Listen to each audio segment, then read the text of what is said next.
La mayoría de las personas en el mundo creen en la existencia de un Dios, un ser supremo, creador de todas las cosas. Y tan solo un pequeño porcentaje de la población mundial se consideran a sí mismos ateos. Ahora bien, aunque existen gran cantidad de religiones en el mundo, la creencia con mayor aceptación a nivel mundial es el cristianismo. Aquellos que se consideran cristianos centran su fe en Jesucristo, quien es el Hijo de Dios, y fundamentó sus enseñanzas en la palabra escrita en la Biblia. Este libro sagrado enseña que después de nuestra muerte seremos juzgados por el Hijo de Dios, el cual, teniendo en cuenta nuestras acciones en vida, emitirá una sentencia de salvación o de condenación, que nos llevará a una resurrección para entrar al cielo o al infierno.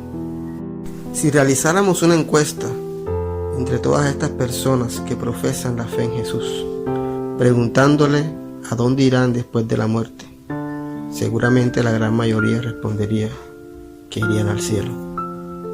Pero, ¿qué tan cierto es esto? Pues para que tal afirmación sea verdadera, sería necesario que todas estas personas estuvieran llevando una vida conforme a la voluntad de Dios.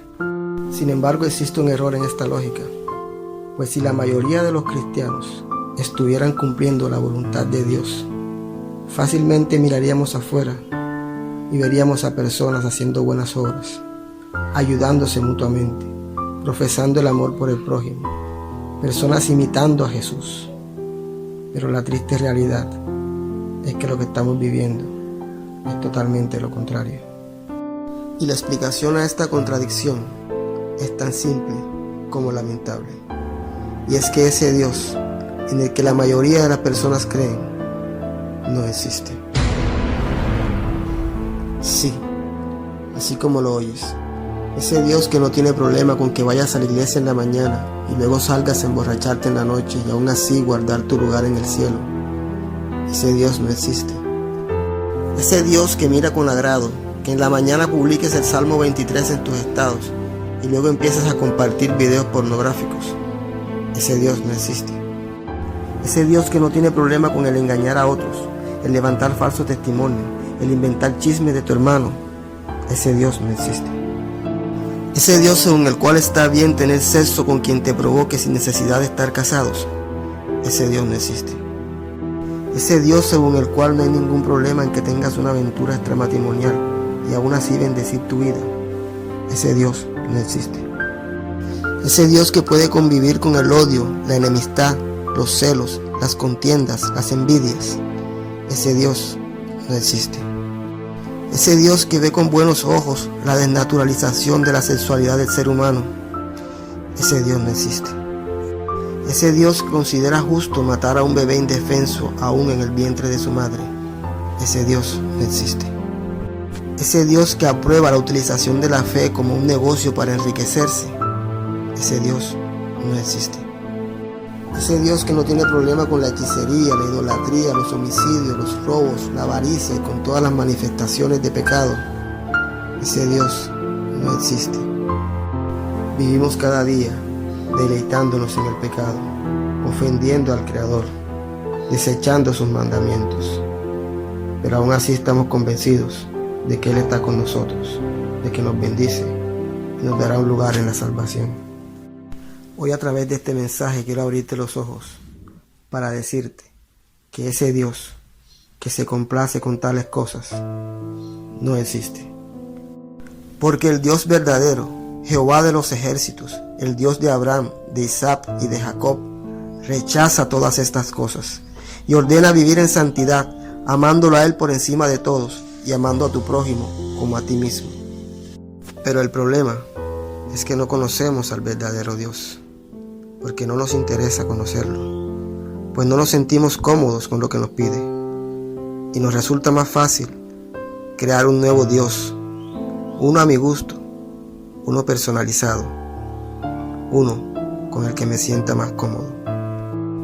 O dime tú que estás escuchando este video, ¿cuántas veces has escuchado la frase, yo creo en Dios, pero a mi manera? Cuenta la Escritura en Éxodo 32, que después que Jehová sacó al pueblo de Israel de Egipto con gran poder y gloria, estos se corrompieron y crearon un becerro de oro. Crearon un nuevo Dios para rendirle adoración, uno más cómodo, a su gusto, uno más acorde a sus deseos. Hoy quisiera preguntarte esto: ¿estás seguro que estás siguiendo al Dios correcto? ¿O quizás estás adorando a tu propio becerro de oro? Hoy Dios te dice a través de este video: arrepiéntete, pues aún hay tiempo. Cuando el pueblo de Israel se hubo corrompido, el profeta Isaías lanzó juicio sobre ellos, dándoles palabra del cielo que decía: a causa de sus pecados, cuando extendáis vuestras manos, yo esconderé de vosotros mis ojos. Asimismo, cuando multipliquéis la oración, yo no oiré, pues llenas están de sangre vuestras manos. Lavaos y limpiaos, quitad la iniquidad de vuestras obras de delante de mis ojos, dejad de hacer lo malo, aprended a hacer el bien, buscad el juicio, restituid al agraviado, haced justicia al huérfano, amparad a la viuda. Venid luego, dice Jehová, y estemos a cuenta, y si vuestros pecados fueran como la grana, como la nieve serán emblanquecidos, y si fueren rojos como el carmesí, vendrán a ser como blanca lana. Si quisieres y oyeres, comeréis el bien de la tierra, y si no quisieres y fueres rebelde, seréis consumidos a espada, porque la boca de Jehová lo ha dicho. El que tenga oídos, que oiga lo que dice el Señor. Hermano, hoy Dios te da esta palabra, pero es tu decisión creer en ella o no. Recuerda, conoceréis la verdad, y la verdad te hará libre.